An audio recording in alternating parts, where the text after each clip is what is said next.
former police commissioner Ria Pierre has apologized once again to the families and victims of the Marikana massacre. The deadly incident saw 34 striking miners lose their lives at the hands of police at a Lonmin mine in the northwest. Pierre, who was police commissioner for just 2 months at the time of the shooting, says the incident still deeply affects her 9 years on. I was indeed deeply affected. I feel the pain, the suffering that family members of these victims are enduring today, and they will endure for many, many more years. I appreciated the opportunity I was offered during the Falam Commission to make an apology on behalf of the service for the tragedy that had happened. I continued to do so in various platforms, and even today I want to thank you for this small opportunity that has been extended to say the loss of life of the 44 people that perished during that operation is highly regretted. Pierre adds that what transpired in Marikana could have been avoided. She says mine workers had every right to fight for better working conditions. I think Marikana was a huge systemic failure. And I'm saying so because that was a labor dispute, which in my opinion was mismanaged.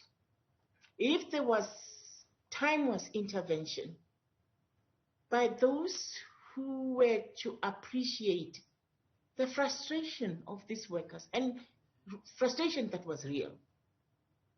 I've been making some comparisons. I just looked at the average earnings of miners in Australia and average earnings of miners in South Africa. The lowest miners in Australia earn 5 times more than the lowest miners here. Those issues, and they're probably, mining similar minerals. And those are questions that we as a nation have to answer. Now, AMCU President Joseph Matundra says the Marikana massacre should be viewed holistically and not just as a tragic moment in our history. He adds that the shooting emanated from a greater economic agenda. One should also not look it just inside. We need to look outwardly about the Marikana itself. Marikana massacre, it was not just a tragedy as many CEOs are saying. This was a massacre of which was well planned, well orchestrated by white monopoly capital with the democratic government, which we elected and put into power. So there is no doubt about it.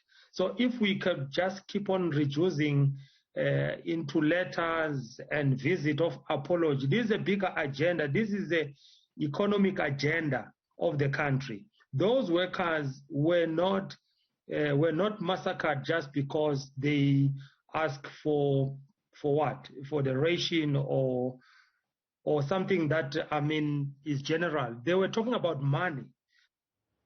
On the 16th of August 2012, South Africa witnessed one of the most tragic moments since the dawn of democracy. Police opened fire on a group of striking mine workers in Marikana, killing 34 of them and seriously injuring 78 others. The tragedy would become infamously known as the Marikana massacre. Tomorrow marks exactly 9 years. Yet there's been no accountability for what transpired that fateful day. Tonight, we are delving into that issue once again with heavy hearts, and we've got also heavyweights. Unionist Zwelinzima Vavi, who is the General Secretary of the South African Federation of Trade Unions. He joins me alongside his counterpart from the National Union of Metal Workers of South Africa, Irvin Jim, as well as the National Union of Mine Workers Deputy President Philip Vilakazi. Gentlemen, good evening. Thank you for your time and joining us tonight here on In Focus. Dr. Jim, I'll begin with you. Brutal mass murder witnessed on our national television, live almost in most instances, at the hands of police officers. Yet not a single police officer has been charged for the crime till date. What does that tell us about the system in which we operate? I think, thanks for the opportunity. I must say that I think for us, the word you use, brutal, we would have said brutal and a massacre. And we can be many now who said it was a massacre, but when this resumed, we were very few of those who characterized this as a massacre, which was a very sad breaking new ground in the new dispensation from a movement whose mission and task was to liberate this country, the African National Congress. And I think NUMSA was counted among the few. In fact, we were a vanguard. The SACP would not say this was a massacre. We said this was a massacre, and we paid a heavy price for that. I must say that to the extent that to date, that there has been no real compensation for workers. There has been no real movement forward. And I think it's important to make 2 points on this, that if there was going to be a future in this country for workers who would have a living wage, taking from 1955, clipped down in 1955, which declared that there shall be a national minimum wage when we conquer political power. Surely the ANC government, by this precedent of workers were fighting for 12,500. I mean, I just looked at the numbers this evening, that a rock driller in Australia is earning per annum 1.8 million, and a rock driller at a tire here in South Africa, if you look at the numbers, just a simple search is around 177,000 per annum. Surely this is not what the people of Kliptown resolved, which was to break the apartheid colonial super exploitation of black and African labor exploitation by the Botha regime. From the ANC government, you would have expected that this government should have moved swiftly and not just issue licenses. I hear Minister Mandashe talking about the social labor plan and everything else. But the people of this country, in particular the workers and the working class, expected a lot, that this government will not just issue licenses, but it will dictate and determine to the bosses that you will pay a living wage, you will pay a national income wage for workers, which will ensure that you break this backbone of super exploitation of black and African labor. Is there any... So yes, we're sitting with an ANC government which does not care about the workers. The good example of SOEs that Comrade Gwede was talking about, our experience is that it's workers. They pay everybody. They pay capitalists. They secure their money. The fact that these workers are not paid now, nothing for 9 years since this happened in 2012, and you compare that with people breaking malls, and they were given not less than 36 or 37 billion, the capitalists have already been paid. But this is the life of a worker in South Africa, and the future of workers and the working class is in their hands. Dr. Vavi, IPID is saying to us today that they have severe capacity constraints in terms of the investigation of this particular matter. For example, up until this point, we still don't have a full account of what happened at Scene 2, where more lives were lost. Only 2 out of the 7 regional investigators are remaining at this particular point. Does that come as a surprise to you? Not at all. Let's go back to what we are dealing with here in Mhloli. 2 gentlemen many years ago wrote and said the following about what is the state. They said the state is nothing more than the form of organization which the bourgeoisie necessarily adopt both for internal and external purposes for the mutual guarantee of their property and interest, end of quote. That's what Karl Marx and Friedrich Engels said in what we now call the German ideology.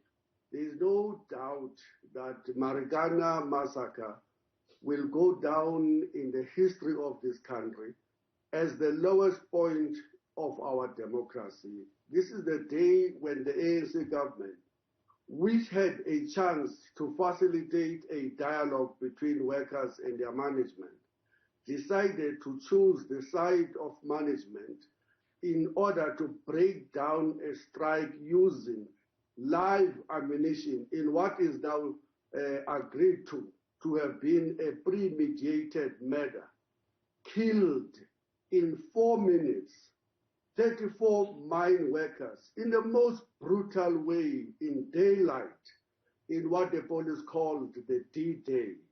And as you say, only 2 investigations are now remaining. That's not an accident. That's by design of the system. The ANC, as part of the ruling elites today, would have decided that it is far more important to advance the interest of the ruling class as against advancing the interest of workers on that day. And that's why workers were brutally killed. And that's why, as we speak today, the person who called on the state to take concomitant action is not in prison, but is the president of the country. That's why the minister who was responsible for that massacre is not in prison, but have been shifted around. Do you think the Farlam Commission was incorrect to exonerate political leadership? Well, we should have had a much more brutal national prosecuting authority to charge the perpetrators, the instigators. We have been speaking about 12 instigators in the recent period who would have been on the social media to call for violence. Here was somebody who would have used his experience as the former general secretary of those mine workers to intervene and facilitate a dialogue, but who instead chose to write a letter to the state and call on the state to take concomitant action, which is basically saying, take brutal action against those workers. No charges of incitement, no charges of conspiring, nothing. Instead elevated by the ruling class and the ruling elites to the highest office of the land. That's what we're dealing with here. That's what Lenin calls, this is an organizing committee of the state. The organizing committee of the state would have taken a decision that no, the 34 mine workers or 44 mine workers who died lives are not a matter here. What matters was the right of the ruling class. Let's take a break and come back with the Deputy President of the National Union of Mine Workers, Philip Vilakazi, who is also joining us tonight in this conversation. Lindsay Mavavi, who is the General Secretary of SAFTU, with us, as well as alongside joining him, his counterpart at the National Union of Metal Workers of South Africa, Irvin Jim, and the National Union of Mine Workers Deputy President Philip Vilakazi. Marikana being remembered today, 9 years on, as we ask the question tonight, is government committed to the development agenda of the mining community of Marikana? Philip Vilakazi, let's put that question to you today. Why is there no political will to ensure justice is served in Marikana? Ndluli, I think, good evening first, and allow me to make a quotation of this system called capitalism. All it does is to minimize or to maximize profit. And at the same time, in terms of class terms, if as mine workers or as workers in general, our unity is compromised, there is no ear that will ever take us serious. In democracy, it is born out of a united working class. And my fellow comrades as sitting here, they know for sure the efforts of that class is a compromise of a situation where a political will is informed by the militancy of the class in question. But before I can get deeper to this, it is indeed a very painful situation, and we must continue to send condolences to the 44 families who lost their loved ones as a result of this labor in South Africa. This political willingness is an issue that seeks to say to all of us, where do we definitely put our mouth or a support? Because if you sit back and look into this, upon our involvement, we were not that super welcomed on the basis that we were viewed as the union that was not there to lead the workers at that time. And I must tell you, 100% of those workers were members of NUM, even during that particular massacre, and even during the first 10, including the security officers and the state South African police who were killed before. The only thing that we need to look into, I don't want to venture into a political ball on this matter because life has been lost. What is key? We have been trying to knock in the offices of government to say to them, the compensation that has been spoken about is not felt on the ground. One, we know that we are not part of the trust that has been built. Either 2 or 3 trust accounts have been built to support the benefits of the beneficiaries of the victim, including the nodal point of building houses for them. That has been a question. We even went to the employer, the now Subanye Stillwater, and said, as the presidency, myself in particular, to say, we need not to politicize this issue, but to look into the social impact of the massacre. I agree with those who call it a massacre in any way. But the first thing that you must note, workers of South Africa since inception, 34 years of the NUM, we have never found this union and these employers at the silver platter. It has been a struggle. And I've never read any book that says a struggle has got a measure. A struggle is a continuous effort.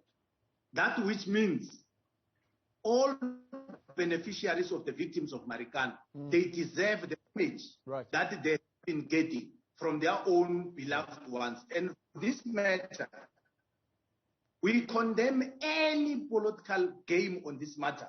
We call for a united class.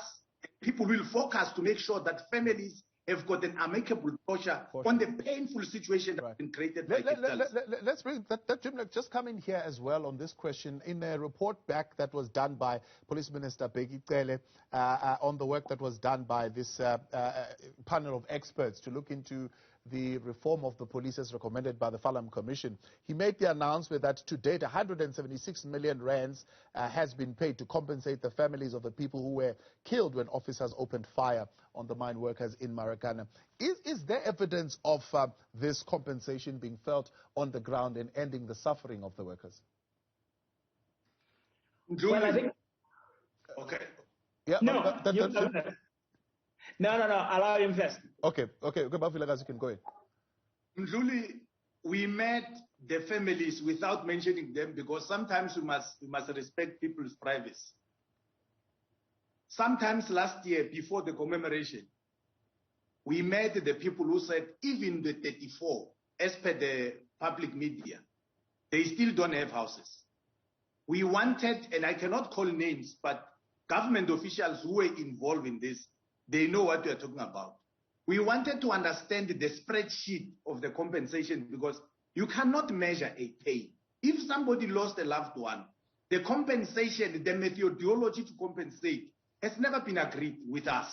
And I can tell you, I repeat this, as long as everything that is happening for workers, it is politicized, it cannot reach its ultimate goal. And with the level of corruption that is in South Africa now, you will ask yourself, who can vividly come and say, here is 176 million? This is how we have break it down. Even now where I'm sitting, we don't have that particular information. We have been digging. Even now, we're still busy with that because if you can check families who had family replacement, there is a family in Mpumalanga, without mentioning a name too. They said, we are still here waiting even now. There is no breadwinner in this house. But Jim, politics in the distribution of the 176 million? Now, if government knows about it, they know it for themselves. Our interaction with all the people who have been victims, they have not secured any compensation. I mean, Magido and Mzokolo, I mean, the list of many families that were victims of this trajectory and the massacre. And I think about 38 people who suffered injuries. They have not been compensated. And I'm talking about people who lost their loved ones. And if government would have done that, I think those families are so organized. They don't speak through trade unions. They speak through trade unions, but they also have capacity to speak for themselves. So they would have appreciated if they are happy. As far as we're concerned to date, there is nothing that has been delivered in terms of compensation in relation to this matter. But I think we're not surprised. I mean, if we expect this government to act for workers, one thing we would have seen first would have been its intervention to transform the structure of South African economy as we know it, which is minerals, energy, and finance complex. They would have actually taken ownership and control of our country's minerals. I mean, if you're talking about the platinum belt, is a very rich belt. About 90% of global reserve of platinum in the world are here in Rustenburg. But go and walk in Marikana. The levels of poverty, they still stay in squatter camps, they still stay in hostels, they don't have streets and so forth. And what does that mean? It means we have got a government that have not accepted a duty and a responsibility to address the fundamentals of affirming blacks and Africans into ownership and control of the economy as the only way to change power relations. And if we have a government that thinks like that, it will not allow these guys to continue to take our raw minerals to build their own economies. It will take a decision that we must own those minerals, beneficiate them here. Yes, they can still go, but we must be the first beneficiaries of those minerals. What do you make Where are we in terms of transformation agenda in this country? Minister Mantashe's suggestion that as they do their work, they're working very hard behind the scenes to ensure that as they issue out these licenses, the people in the communities must show a willingness to actively participate. He says there must be somebody there who's going to open a spaza shop to bake the bread, or somebody there who's going to bring the tractor to dig the holes, or something of that nature. They must show that interest. Both Comrade Philip and Zweli, they would remember this. What break the back of the camel for NUMSA to turn its back from the ANC was we participated in its inner life. And I'm not talking about howling in the street and in television. We had an ANC NGC that took a decision to nationalize all commanding heights, to nationalize all our minerals, to beneficiate them, to create the most needed job, to champion manufacturing and industrialization in this country. And in the next meeting, which was called by JEP, which was called a festival of ideas, we went into this policy conference as a build-up towards 2012 conference. In the distance, the ANC Youth League of Malema today, which is EFF, was still in the life of the ANC. In the distance from the commissions to the plenary, they changed the resolutions. I can mention them by name if I'm required to do that. They changed the resolutions, and to date, the South African working class continues to languish in poverty, in unemployment, and inequalities. And unless we can have a government with a political will to actually address this fundamental of ownership and control, this country is going nowhere. All right, a quick one, Tatu Vava. I saw you smiling there when I mentioned what the minister said earlier on. A quick minute for you there. I was going to say about the minister. The minister said something nice here. He says their deal with Sibanye Stillwater is opening new shafts. I must say that I don't want to contradict the minister. He can walk us and show us those shafts, because our information on the ground is that Safi, K3, Roland Shaft, and Four Belts which is a smelter, are the only shafts that are still there. The rest of the 6 shafts that were closed are still closed. So I'm just saying, I'm keen to see if indeed the minister is succeeding on that. And I must say, this is the minister I engaged with, but I was shocked by the new information today. Tatu Vavi, quick wrap up. Can I just say that when I heard the minister saying that he's going to be participating for the first time in the activities commemorating this brutal, premeditated murder of mine workers by the government he forms part of, I sort of smiled, and I had hoped that he would be encouraged to go earlier, to arrive there at 7 o'clock in the morning and go into the informal settlements of Marikana to see the conditions under which our people are living, the squalor, the poverty. And I was there, I was frequenting there in April, May this year, and under conditions of rain. The conditions are simply unlivable. You can't live there and still retain your dignity. 8, 9 years after the massacre, the conditions, in fact, are exactly what drove workers into desperation to embark on a 5-month strike without receiving any salary, because the salary was making no difference between them and poverty in the first place. Unbelievable. Now here the minister saying that we're making progress, we are registering progress. No, go to Marikana and see for yourself the conditions under which those workers live and stay is unbelievable. Gentlemen, we're out of time. We have to leave it there for today. I appreciate you coming on tonight and being a part of In Focus. That's where we have to leave it for that conversation.